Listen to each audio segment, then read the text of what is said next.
Hello, everybody. Happy Friday. Thank you all for being here. I'm sorry for the confusion about when this live stream was scheduled. When I scheduled it the other day, I meant to put 1 p.m., but apparently I put 11. Thank you all for the people who did show up at that time. I'm sorry for the misunderstanding and the lack of scheduling and triple checking on my behalf. I'm so sorry that happened. Totally rookie mistake, and I own that. So I am so sorry, but we are here. It is 1 o'clock, and I'm sure anybody who is here knows what has been going on with James Charles, especially as of recently. And there has been a lot of conversation going on with almost everybody who has a platform, who wants to bring awareness to certain things, and even people who typically don't talk about situations like this, who aren't commentary channels, are speaking out about the things that have been going on with James Charles, whether it be on Twitter or on their YouTube. A lot of people are speaking out, and I would like to say, like, I'm happy people are speaking out, but I'm also kind of frustrated that it took so much for people to really try and hold him accountable. I have seen his video, and it was hard. Clearly, a lot of YouTubers watched it and felt a certain kind of way, and a lot of people were talking about it last night. And I understand. After I watched that video, I was just about as livid as I think anybody who has seen this concern and who has talked about this concern or even mentioned it before really was rubbed wrong, to be honest, by that video he put out. In this conversation today, excuse me, I want to be able to just openly talk about the behaviors that have exhibited recently and historically. This is not a new thing for James Charles. And I also kind of want to talk about it from the standpoint of like YouTube and his sponsorships and things like that. We have seen so many people with large platforms recently actually slightly being held accountable. And I've had comments here and there about how these other problematic situations should have more of an impact. And I'm really going to be, as I'm sure several people are, really going to be monitoring and like seeing what effect this has because of everything that's gone on. I do want to go ahead and say hi to those who have joined, and then we can just start. I'm just going to kind of start from the beginning, from my experience and my viewpoints, and I'm going to try my best to keep up with the chat and incorporate what you guys are saying at the same time. So I'm going to try my best not to do round robin where I talk about stuff, then I read the chat, and then end up round robining because you guys are saying it when I am, but I'm behind. So I'm going to try today to keep up with the chat as I talk. With that, please be aware that I typically don't do serious conversations in this manner, so I may miss bits, and I'm not trying to ignore anybody. So if I don't see your comment, please just comment it again or something that you want me to see, but I'm going to do my best. So hey Tina, hey Chicago, I'm not sure if that's how you say your name. Thank you for being here. Hey Claire, hey AR15, hey Totally Clueless, Pika P, hey Beauty Demon, hey Jakes, hey Heather. How is everybody doing today? It is Friday. I have some water here to keep me hydrated because I have a lot to say, as I'm sure most of you guys do as well. If anybody comes in with an opposing opinion, please be sure to respect their opinion. Let's not get into any arguments. Let's just have a civil adult conversation in the chat while we have this discussion, because I do want this to be a discussion. I understand some people, although I don't agree with their opinion, I do understand the opposing argument at some aspects of things that I'll be talking about. But let's just be respectful. Let's not send any hate to anybody. Let's be adults. All right. Hey, Lynn. Hey, Miss Danny. Hey, Emily. How is everybody doing?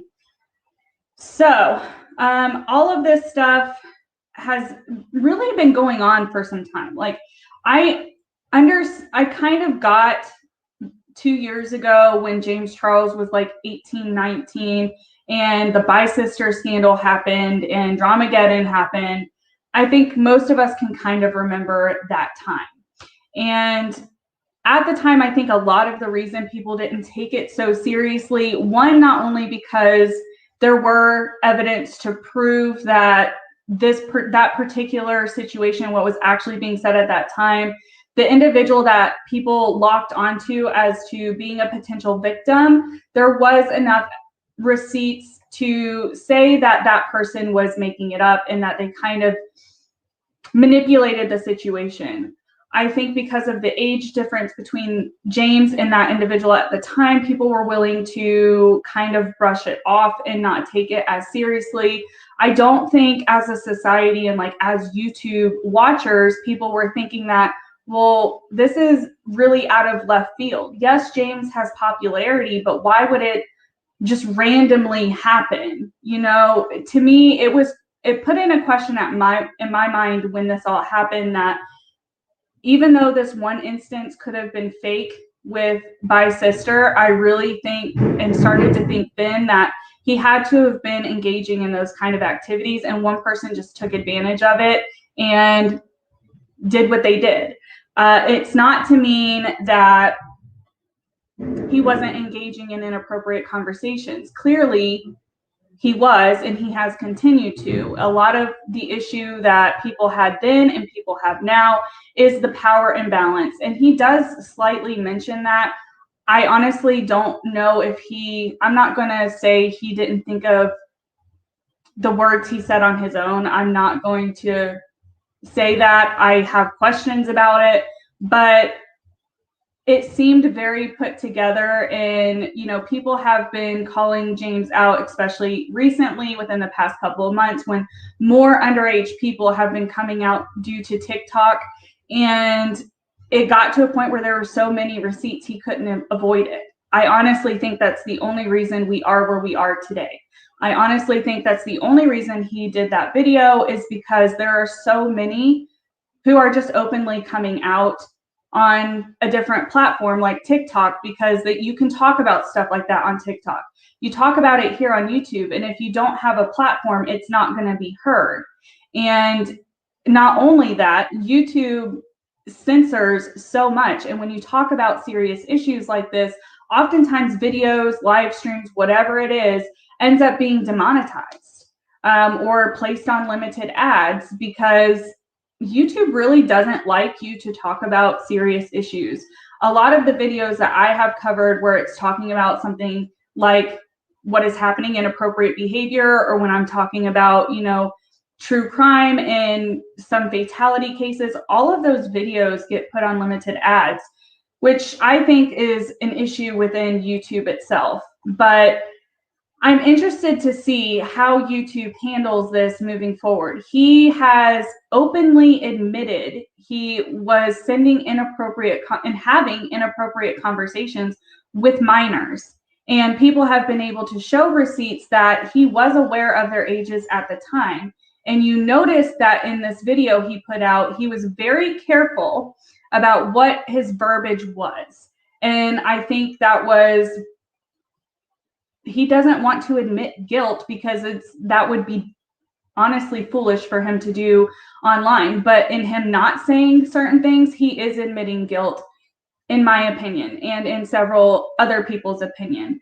The screenshots that are there from these survivors show that he was aware of some of their ages and continued to have these inappropriate conversations, not minding. And the excuse of I was desperate and I wanted a relationship is an excuse. Even though he says he's not going to provide excuses, that's all this video was I was desperate, so I thought it was okay.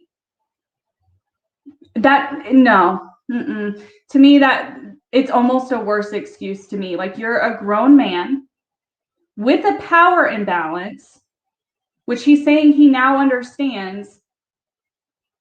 Why didn't he understand this before, 2 years ago, when so many people were bringing up this behavior? And people 2 years ago a lot of the criticism was there's a power imbalance. Why is it now that so many survivors have come out and actually kept the receipts to prove that he is now aware of this power imbalance? I don't believe that. He refers himself to a celebrity in this video, which, yes, he is a celebrity. If you're a celebrity, you know what comes with it. He talks about being a role model and all of this stuff. And although he may not ask to be a role model, he was well aware throughout his growth on this platform and in society's eyes. He's been well aware of the fact that he's been a celebrity. He would not be offered the collabs that he gets from major brands. He wouldn't be sponsored by things that he's sponsored by without having a celebrity type title.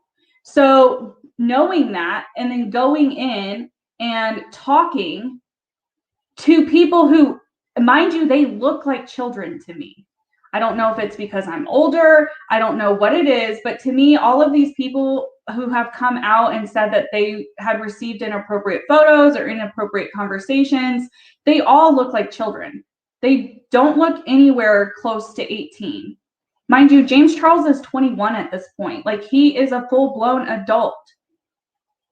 There is way too many concerns, not only with the power imbalance, but the maturity aspect of where people's development are at certain points in your life.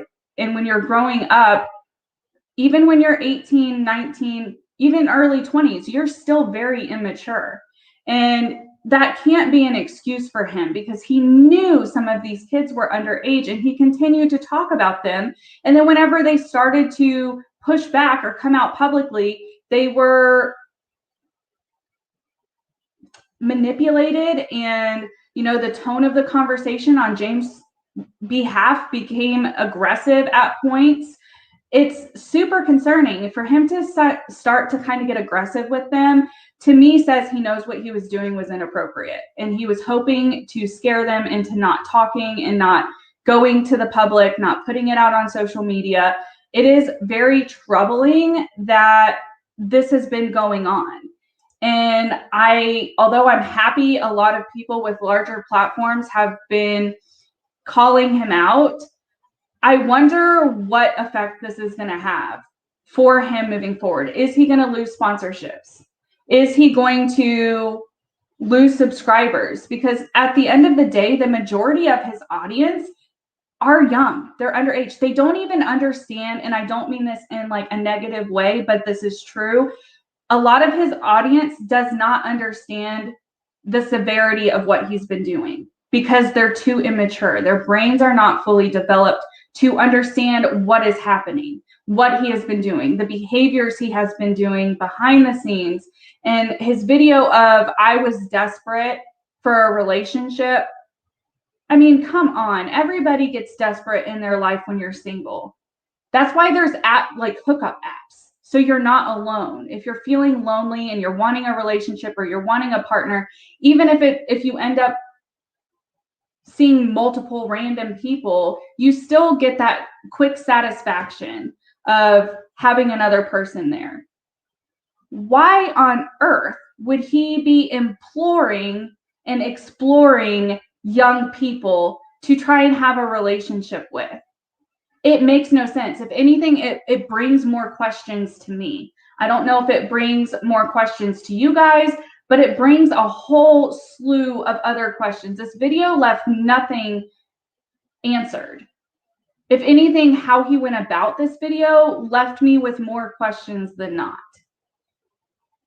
I don't understand, and a lot of larger creators who are able to understand and have these conversations are acknowledging the like to dislike ratio on this video. And to me, that even further exploits the fact that his audience is young and doesn't understand.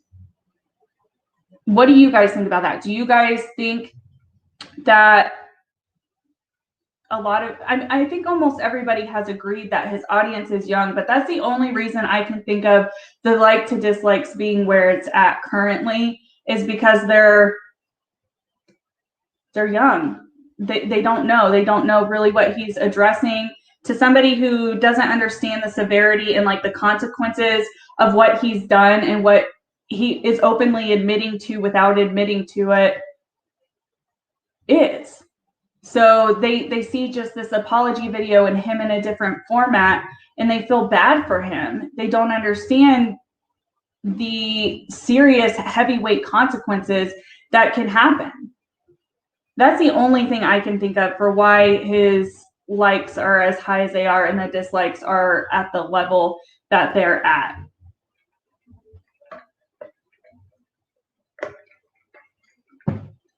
You think Morphe is shaking in their boots? I wonder what, like, I've never really been one to like say totally deplatform somebody, but at this point it has been 2 years. So we can only assume that for 2 years this behavior has continued. For 2 years there has been, he hasn't held himself accountable. He says, I promised to you guys back 2 years ago that I was going to educate myself and learn and not continue to engage in this behavior. And 2 years later, we're in the same spot with more survivors coming out, and he gives just another promise. I don't know if he thinks that that promise and like him saying he's going to try and change and educate himself. I'm not saying people can't change. People can change. But to what extent? Like, is this, to me, this almost feels like it's just him putting a Band-Aid because he knows he can't run away from it. He knows people are going to continue to bring it up. It's going to continue to be talked about, and he acknowledges that. But these are conversations that should be had. And if he is so close with YouTube, then he really should probably talk to YouTube about their system of limited ads on videos where it talks about real serious issues like this, because people shy away from having these discussions and making videos like this because they don't get anything in return from it.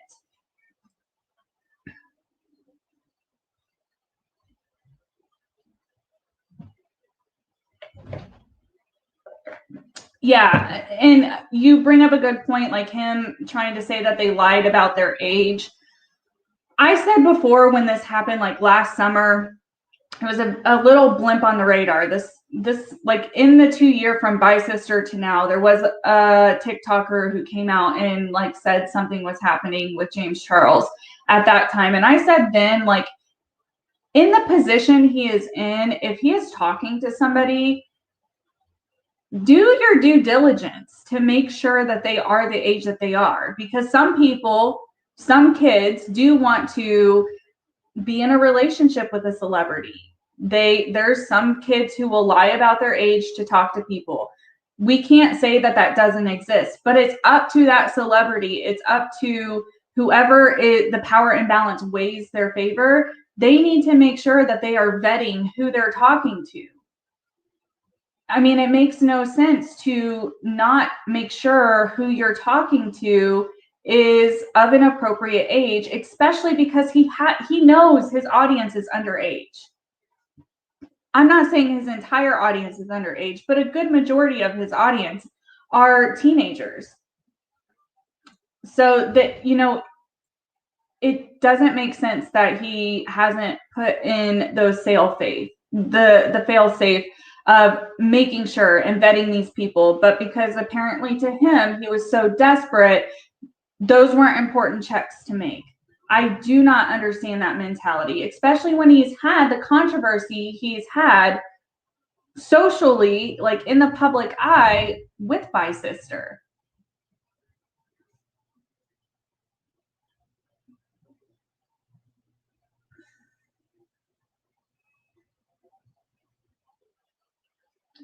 Yeah, some of you guys, Jake says that you're not going to shop with Morphe again. I can assume that some people who really feel strongly against everything that's happening, if the brands don't hold him accountable, that people will stop shopping at those brands.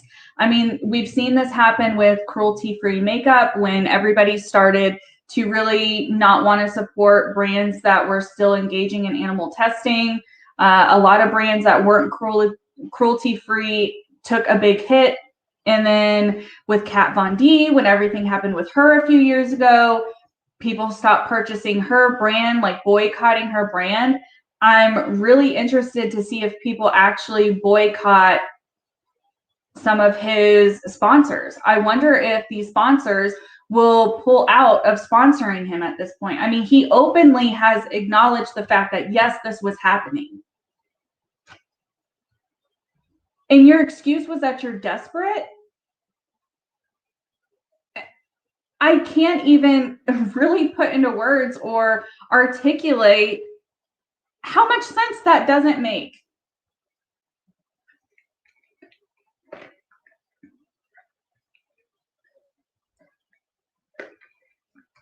Yeah, Amber, you say a lot of these companies are all about the money and are just going to continue in because he brings in the money. I mean, that's when people who seriously do have an issue with what's going on in his behaviors, they do have to think about consumerism and not support those brands financially, not pay into those brands until they make a change. Are any of them going to talk out? Because we've seen recently David Dobrik with all of his concerning behavior, we've seen that brands are dropping from him. Is the same thing going to happen with James Charles? You think he kept the volume low to force people to listen, and it made him sound more sincere? I mean, the whole aspect of the video was very manipulative. Him sitting there with very stark colors, from like a white to a black shirt, him not being in any makeup, him not doing his normal introduction, which, I mean, this is a far more serious topic. I would hope he would take it more seriously. So it's like a double-edged sword. Like, if he had gone on and been like, oh, hey sisters, like, people would have judged him for that, just like people are judging him for coming in and saying, hey everybody.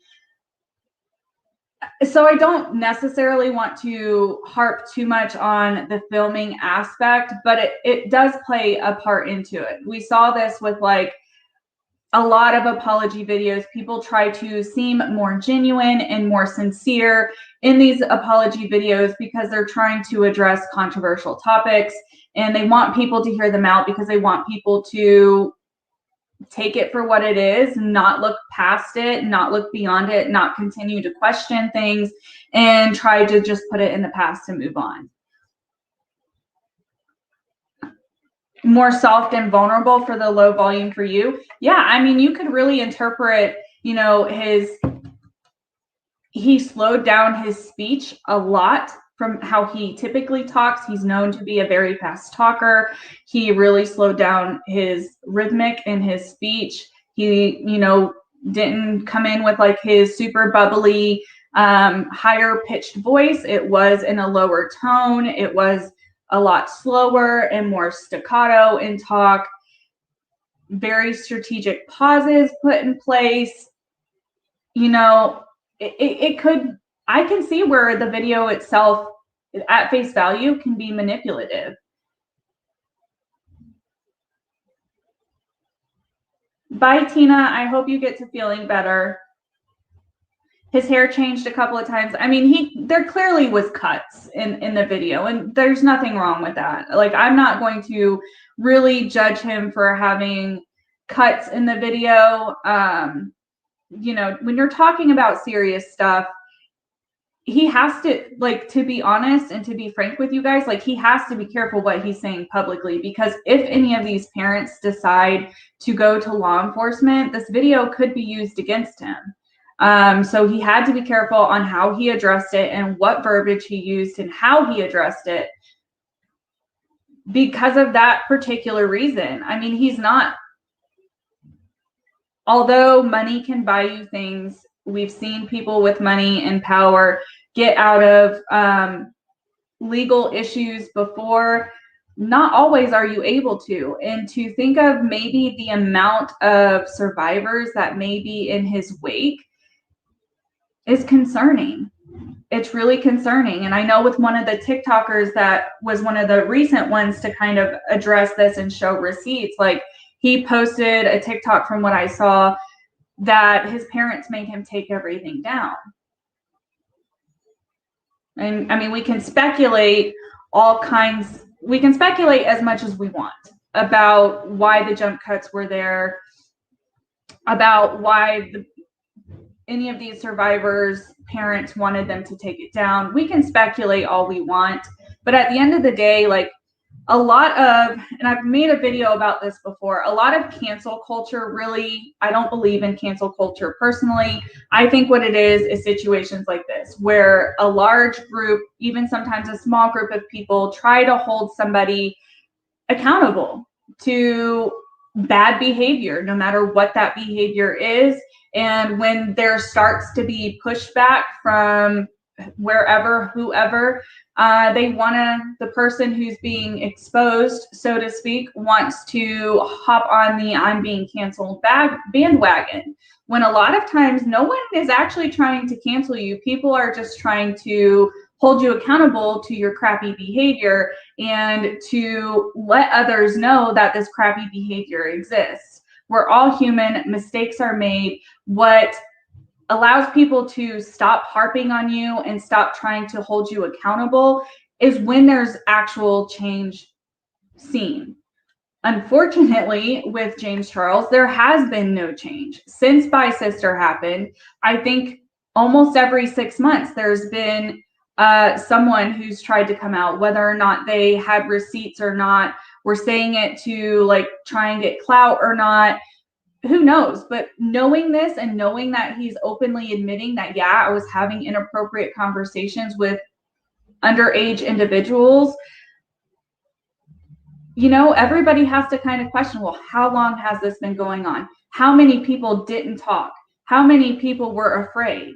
Because we've seen in some of these leaks that have come out how the tone of the conversation would change and they would feel pressured, or they'd feel maybe even scared at points based off of how he was talking to them, because they know he has power. They know he has money. We all do. Yeah, TikTok is, depending on, it's primarily a kids app. I mean, I watch TikTok and there are definitely different, you know, parts of TikTok that you can end up on. And there are a lot of adults on there, but the app itself got to where it's at because of children, teenagers.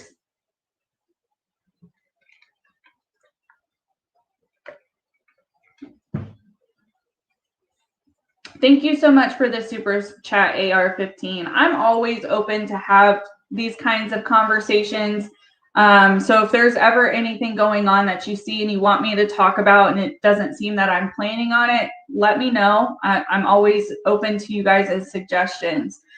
I just kind of want to know like how you guys are feeling about everything. I do too. I don't know how to say your username. It's really long and I'm not sure how to say it. But I do think that his interpretation, like his answer to Bye Sister, was more about debunking things that Tati said, and even that Jeffree Star had said publicly about calling him certain terms. I definitely think that video was more, it wasn't a sincere video. I think it was more, I'm going to put these receipts out here so people leave it alone and stop looking into it. That's my personal interpretation, especially now looking back. I think it was just a deflection. Yeah, I don't watch the kids on TikTok. I end up more on like small business TikTok, where it's like people who have businesses. Sorry if you heard that.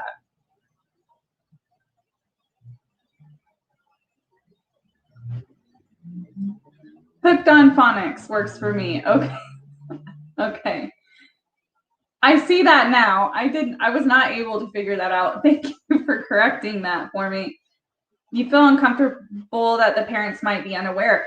Absolutely. And that's an aspect of this that I don't know how many people have talked about. I kind of didn't go down too many rabbit holes with this because I wanted to come from just like what I have seen, what I know, my experience with it, and how I'm feeling. I don't know if people are talking about how parents feel, but it should be talked about, and parents maybe not even being aware. In today's age, like, I know growing up, cell phones were a thing for me, but not the social media aspect of it. I grew up like during MySpace and right as Facebook started to become a public platform. So I don't know how parents are really tolerating this kind of social media bang or boom. I don't know how to really word that, but parents, and I think when their children get to a certain age and maybe even younger, they maybe aren't realizing because they didn't grow up with the technology how to appropriately regulate it or protect their kids. And most children nowadays, like teenagers, I feel like know how to go around parental blocks at points, or they'll use their friend's phone. Like, you never really know what your children are being exposed to. And if parents are not having like these kinds of conversations with their children, like beyond just stranger danger, like I'm hoping that parents are learning as technology and social media is becoming a regular part of life for the younger generation.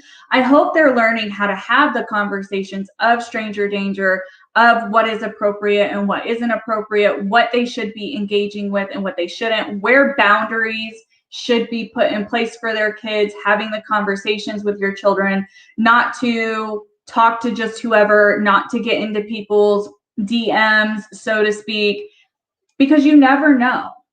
I mean, look at James Charles' content. His content doesn't really speak, I'm going to talk to your children and send them inappropriate pictures. His content is makeup content.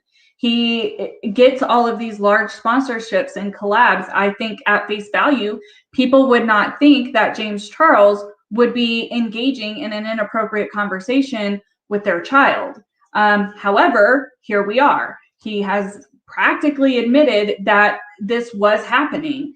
And I mean, to that, parents really do need to have these conversations. What that looks like will depend on what the parents deem appropriate and what the parents allow their children to have access to. But it is something that I think schools, if they're not incorporating it into their curriculum, that they need to start incorporating that into some kind of curriculum to make sure that when children, teenagers, even young adults are protecting themselves online.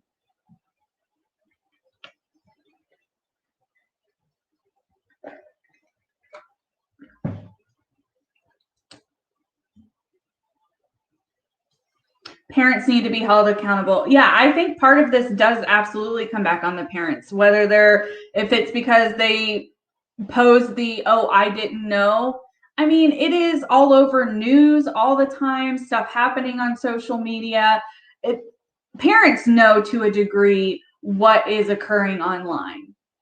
I think they maybe don't know how to address it. I think maybe they are afraid to address it because they don't fully understand it. So they don't feel they have the tools to have those conversations. But to be honest, like, there needs to be like workshops or something openly pushed out to parents for their kids once they reach certain ages, or if they have access to cell phones. I know people are getting cell phones younger and younger as it becomes more of a item to have for kids. Yeah, he does hang out around Dixie and Charli D'Amelio, who are both, they're not, one's 16 and one's 19. So one is technically an adult and one isn't. I mean, it's interesting to me. And it goes into the power imbalance for me that I have issues with, like, how you're having, like, how did he start talking to them? I don't know, because I haven't followed all of that stuff. How did he get to be like super close with them?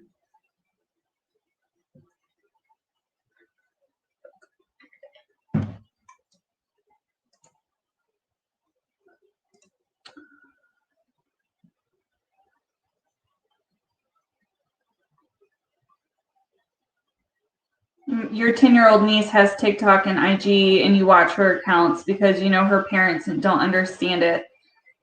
Hopefully, a lot of like kids just need to, and you know, there's always like when you're signing on to a site, if they have age limitations, kids maybe will try to be honest and put their age and then get the error that you can't have that conversation, like you can't create the account, and then you know they go back and they just change how old they are.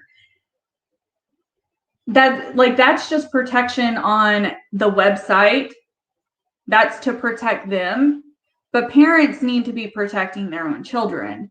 And if they're going to allow their children to have devices that have internet access, they need to put in parental controls. Personally, these are my personal thoughts. They should put in parental controls to only allow apps to be downloaded from an admin, like a parent account. That way children can't just go and download TikTok or Snapchat and have these conversations. And once the children are to an age that the parents think it's okay for them to have those kind of apps, that they're having these conversations, how to protect themselves, what is appropriate, what isn't appropriate, and the parents having access to it, which I know is people think is a weird privacy thing. I mean, at the end of the day, your child, it is your job to protect your children, both online and offline. So if you are not having access or having these conversations, you could potentially be putting your child in a position to be victimized. I mean, whether that is financially by using your information, or maybe they have their own bank account, or in situations like this where inappropriate things are done, where they end up being a victim to something atrocious because you didn't have those conversations, because you were afraid to, or you didn't want to invade on your child's privacy. I mean, it's on you as a parent to make sure that you are protecting them online and offline. And nowadays, everything is done online. So those conversations do need to be had. Kiki, you couldn't imagine having teenagers that have access to all this stuff. I couldn't either. I don't know. Like, I don't know if any program exists to help parents. If not, hopefully, like situations like this ramp up for advocacy centers and like education centers to start to have programs. I know when I was in school, there was the DARE program, which was like a drug education program that would come in where people would talk about it. MAD would come in when we were in high school. Mothers Against Drunk Drivers is what that stands for, would come in and talk with us. I mean, those kind of conversations and things do need to start existing in schools if they don't already. You learn with your kids. Yeah.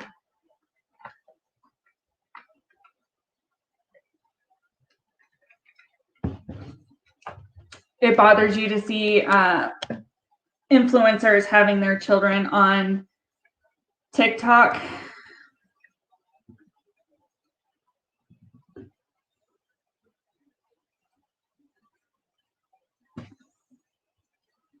Amber, every keystroke that your child makes on his cell phone or laptop are sent to your computer.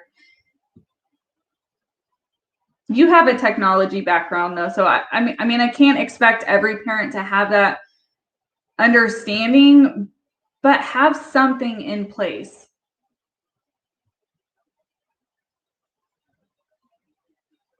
It seems that a lot of the parents in here, you do seem to be responsible from what I'm seeing you guys say, that you guys are putting in fail safes and you're having that conversation, and that's awesome. Your children probably would not end up in this situation that these other teenagers have been in or have been placed in. And the bigger problem for me is some of the people that maybe James Charles or any adult has talked to inappropriately, and the child may not be able to comprehend that what's happening is wrong. because those conversations aren't had. You can be a victim of inappropriate conversations without knowing it, if that makes sense. Like,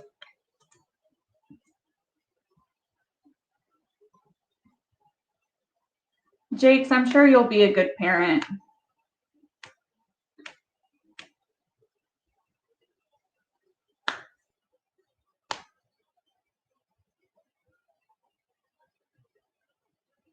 Your parents were older and were strict with you. Yeah, my parents were rather strict with me about, I didn't get a cell phone until my junior year of high school. And it was like during Christmas. So it was near the end of my junior year of high school. I think I was 16 or 17 when I actually got a cell phone, because you didn't know. I mean, that's when social media started to become a thing. It wasn't as big of a thing as it is now.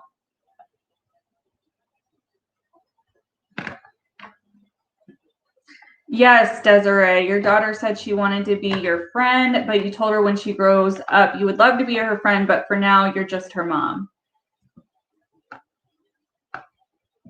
I agree, Leanne. Parents definitely do have their work cut out for them in this new technology age, but they have, we as parents, you have to learn and adapt to protecting your kids in every aspect.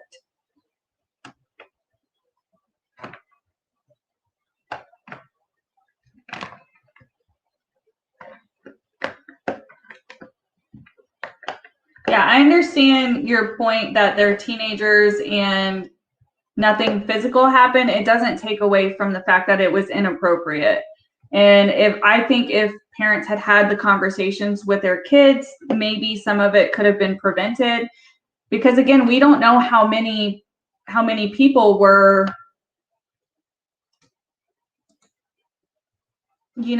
subject to these conversations that maybe didn't feel comfortable to speak out for whatever reason.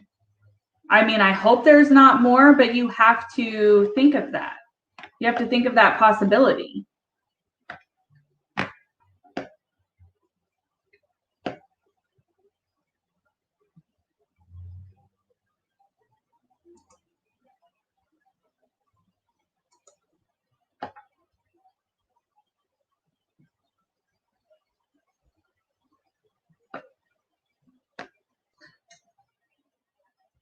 Yeah, Melissa, I mean, I would hope that I mean, it happens. It does happen where things maybe start online and then evolve into like in-person contact. I mean, it does happen. That's how shows like I mean, I hate to reference Chris Hansen, but that's how shows like How to Catch a Predator and things like that existed, because there are sickos out there and you never know who's viewing your content. You never know what their intention is in watching your content.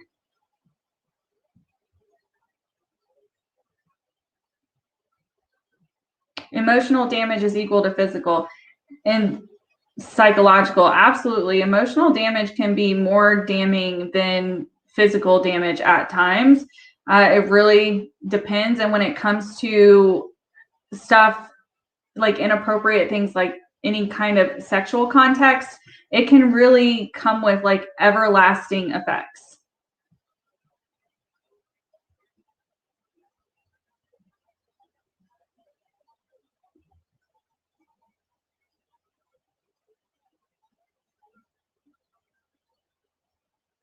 I think that's a good way to do it, Heather, to have open conversations, listen, and then come to like a solid conclusion, especially if your children are teenagers and they are older, but they still need to be protected.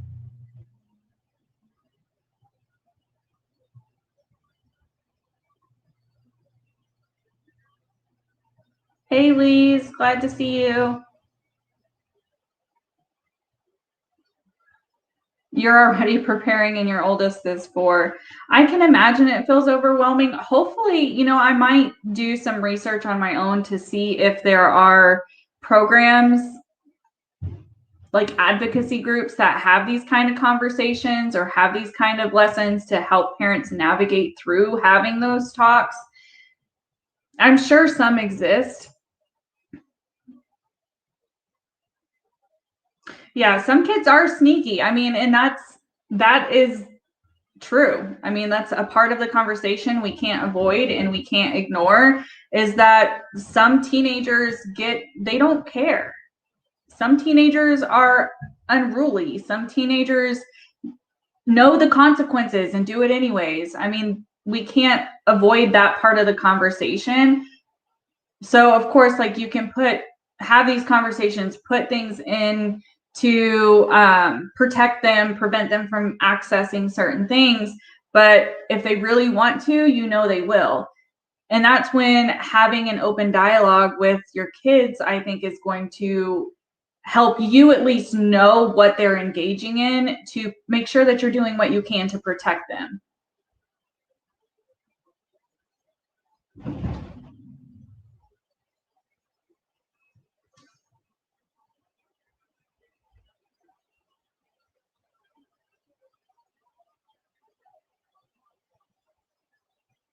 Yeah, actions have consequences to everything. I mean, as adults, I think we know that because we've made plenty of mistakes and dealt with the consequences over the years, right?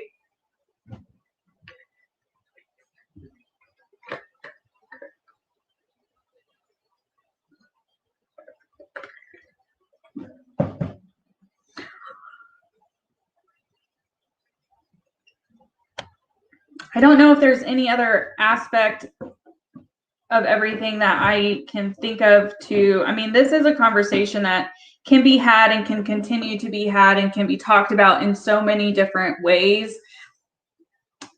And I hope everybody continues who want to talk about it, do talk about it, don't feel like they can't. Is there any other aspect that you guys wanted to talk about that I haven't mentioned or that I haven't spoken on already?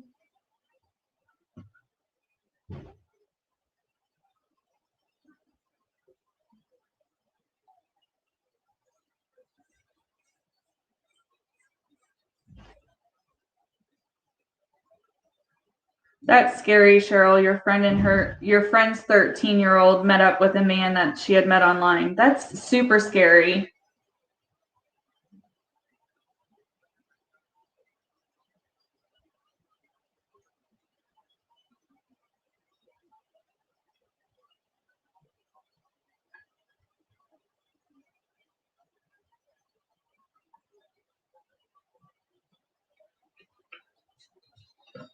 I agree, police life, that they do need consistency and boundaries.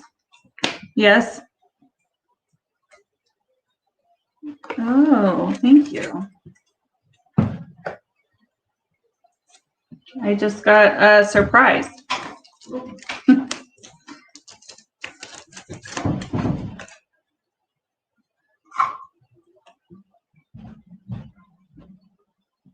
You don't like the excuse that James Charles said that the guys reached out to him first? I mean, it doesn't matter. Like, that little bit of information to me doesn't change anything. He continued to engage in the conversation. Like, that, to me, that was kind of him trying to put blame on the fact that he was desperate and they reached out to him, so he decided it was okay to talk to them. I think that's kind of victim blaming, to be honest.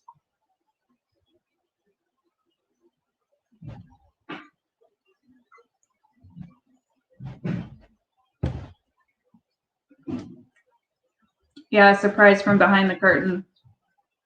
I have my window open, so I saw him leave. I didn't know where he was going. But he went to Dutch Bros and got me I think this is a shark attack. I think that's what it's called.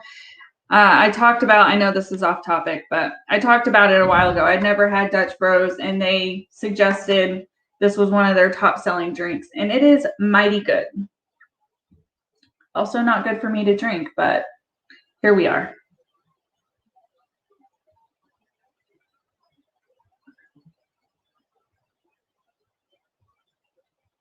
Yeah, I mean, that video that he made,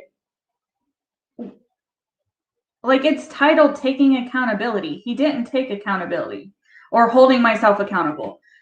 What is he holding himself accountable to in this video? Because I watched it a couple of times to try and make sure I fully grasp what he was saying. And I don't see where he took accountability at all. He just addressed, yeah, I'm being called out for this stuff. And his excuse, even though he says he's not making excuses, that he was desperate and that he didn't do what he promised he was going to do 2 years ago. And at the end of it said he's going to promise to do better. I mean, there was no accountability really taken in my opinion. But at the same point, you know, just in all fairness, like, no video he would have made would have actually been taking accountability. The one part that I did find interesting is he does acknowledge victims.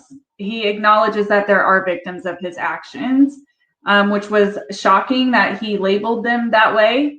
I mean, that's the reality and the severity of it, but I was kind of surprised at him using that verbiage.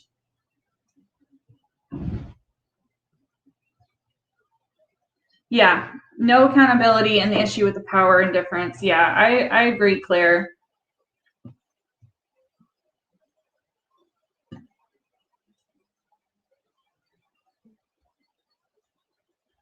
You feel like he apologized and then took it back with his excuses. I could see that. I could see that being a takeaway. It's an omission of guilt, absolutely, and that's why I found it interesting.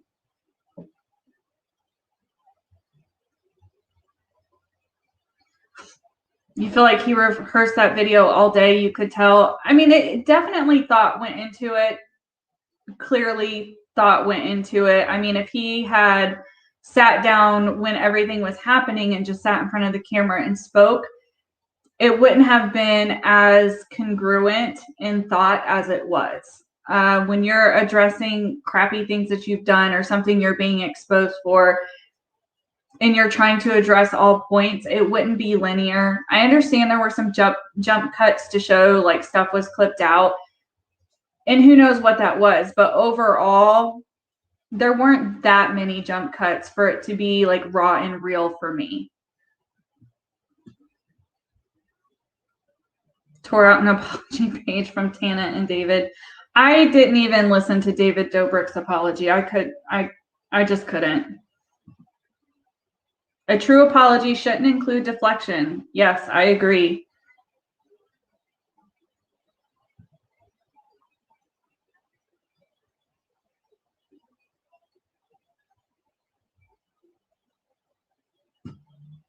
You feel like his true feelings came out as the video went on, and you saw his anger, that he doesn't really truly believe he was wrong. Beauty Demon, not every person gets to have a partner. And yeah, I mean, there's people who never find a lifelong partner. I don't know why. I don't know. That's a whole different conversation. Excuse me. Yeah, Amber, that's kind of what I said earlier, is this has been ongoing. This isn't new. It's just new now that the survivors this time were willing to speak out and to show legitimate receipts.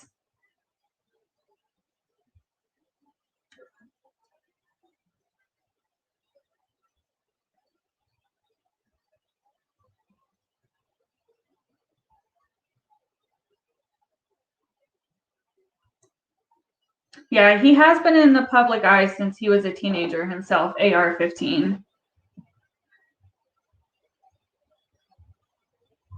Hooked on Phonics for me says he only made the video because he saw that David Dobrik started losing sponsorships. He sees people aren't letting his behavior go, so he only made it for damage control.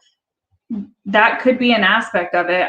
This is also something that's not going to go away, I don't think, because there are large creators now who are enough is enough. They're not going to allow these other larger creators, they're going to actually try and hold them accountable because, to be honest, small commentary channels, small drama channels have been calling out these behaviors ongoing, whether it be from James Charles, David Dobrik, any of these larger platforms. People have been calling them out, but no matter how big or small your platform is, unless you have a massive following, people that follow you and support you may agree with you and want change, but we're limited when you're a smaller content creator. You're limited to your reach at times. You're limited to your resources at times. But when you have these larger creators who are willing to say this is wrong,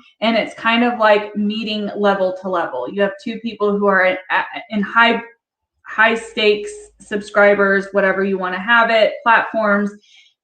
They have more gumption behind them. I mean, that's just the reality of it. And having these larger people just say, no, enough is enough. This needs to be addressed. This behavior needs to change.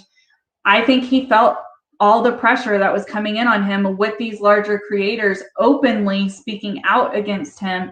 I know there were some larger creators when Bicester happened that kind of spoke out against him, but not to the degree that they are right now. He is really getting a lot of heat from all angles this time around.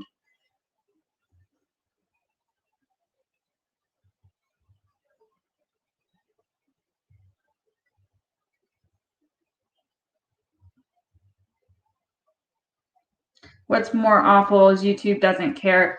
Yeah, and I said that at the beginning. I'm interested to see if there's any changes or effects that all of this has with YouTube and how they manage things moving forward with his channel, with maybe changing terms of service. I mean, terms of service constantly is changing, and they may change something just to appease a large majority of people, but it's like, are they actually going to follow through with it, you know?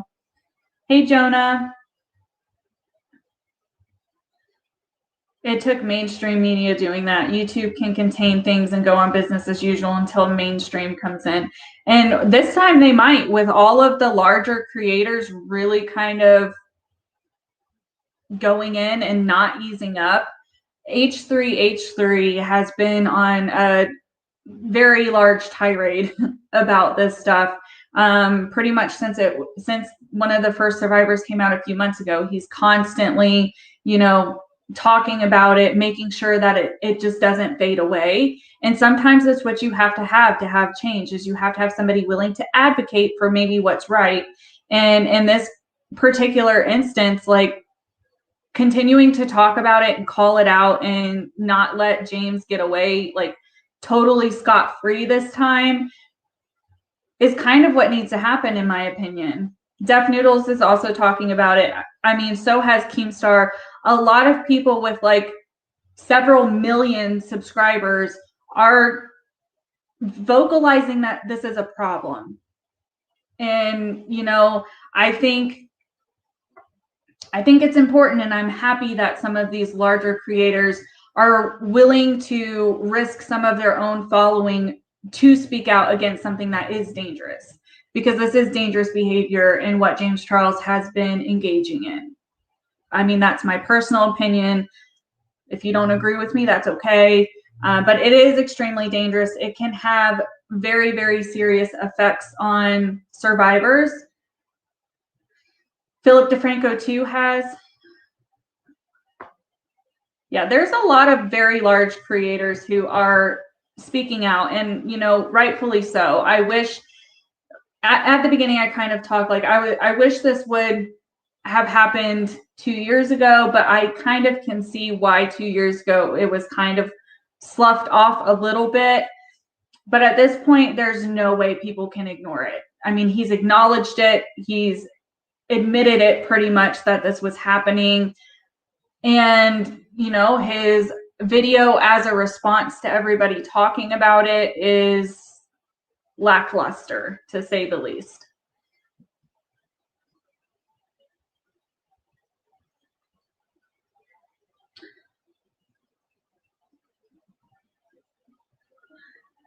Hey, Gasmania. All right, does anybody have any other aspects of this that you want to talk about? Do you have any questions for me? If not, I think I'm going to start wrapping this up.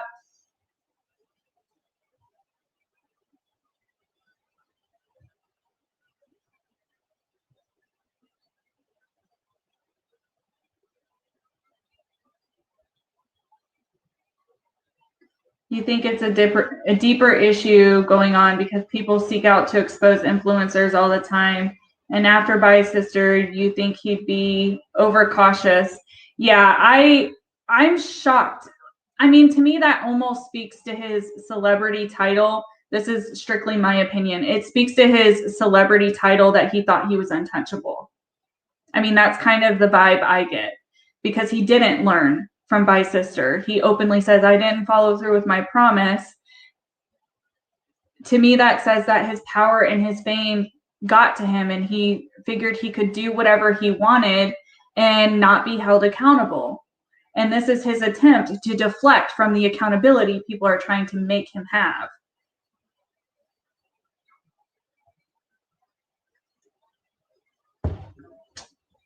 No, Tamara, we don't know if there will be criminal charges. Hey, Petra, it's okay. Thank you for being here.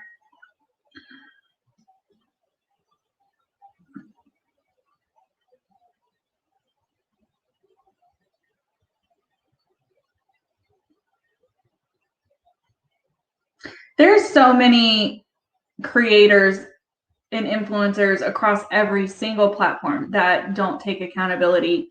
And I mean, at the end of the day, you never know who it is that you're watching, even myself included. I can sit here and tell you guys about my credentials, about characteristics I have. You guys see my personality for what you see on camera.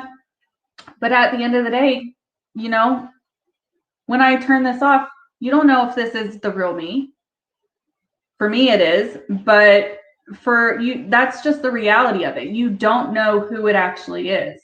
However, in saying that, when you have large creators who their whole life is online and they're constantly on social media, it's hard for people to picture that there's somebody different from what you see on the camera, if that makes sense.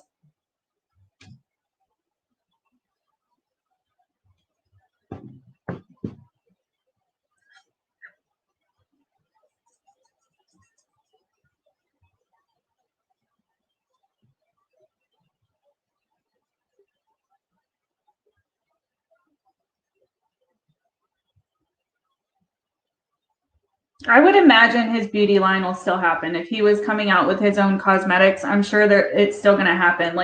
No matter what happens with this, no matter how much people, unless this ends up being a criminal thing, it's really just a dent on his reputation. It's going to be up to the sponsorships, to everything that's fueling him money. It's up to them to really cause an impact.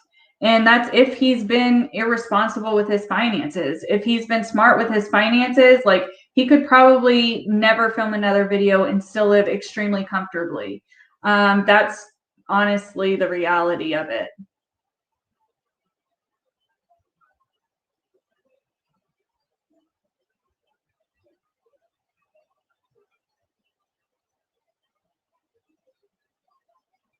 True Sleuths posted a video today. Seems Morphe is still supporting him.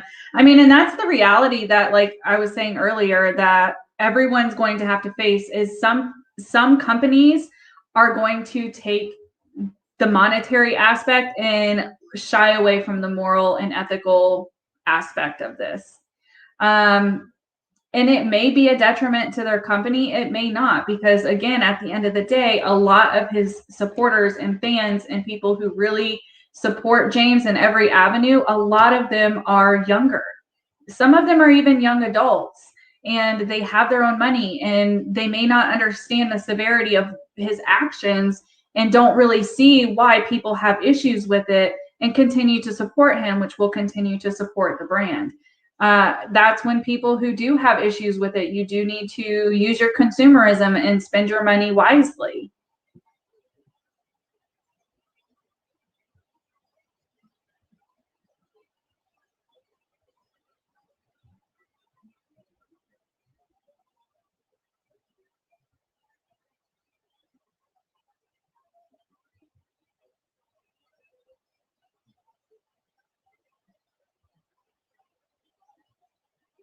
Yeah, there could be a contract between him and Morphe. Who knows? But I think at some point, even if there are contracts, typically, I mean, I haven't seen a beauty influencer contract, so I could be totally speaking out of my ass here. This is not an area that I am informed on. But with most business contracts, there's clauses that allow the company for certain behaviors and certain things that happen to pull out of the contract. So I would imagine if there is a contract, I would think him facing the public scrutiny that he is right now may be a fitting into some kind of clause for a brand to pull out. I'm not 100%, I'm not a business major, but from what we've seen before about contracts and what influencers have talked about when they've had contracts, there are clauses. I mean, it's a legal binding document. Typically, most of the time, it's a binding document to some degree, maybe not legally. But in most binding documents, there's clauses, just like your lease, there's clauses.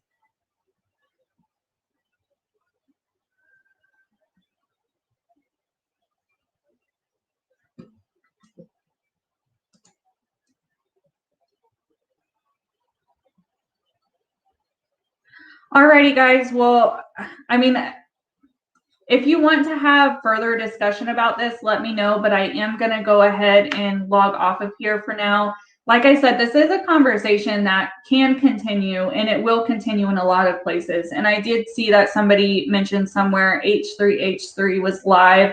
I don't know if he's talking about this issue or not. Maybe go check out and see if he is. I'm sure there are other creators who are going to continue to go live and have these conversations. It's been going on since last night, since his holding himself accountable video went live. A lot of creators are utilizing this time to have this serious discussion because it does need to be had. I appreciate you all for being here, for you all contributing to this conversation. It is important. And for things that I said I will look out for, I will try to do some research. And if I find anything, I will link it in the description of this video later on. But I hope you guys all have an amazing weekend, and I will see you next time. Bye.